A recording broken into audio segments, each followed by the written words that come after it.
lỗ đấy rồi xá cú dưỡng sò lấy cái Còn đi mà cái này xá có cú đi về giờ mấy chuyện nó là đi mùa tao mà chỉ rồi đó.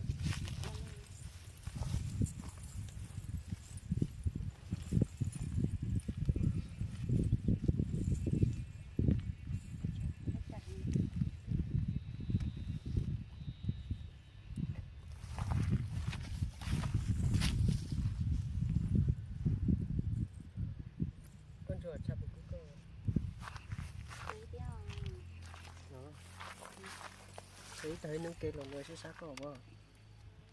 cú chỉ xá đeo tóc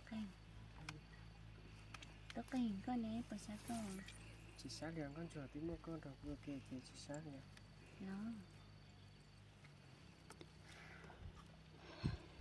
Con chuột mà nó chiều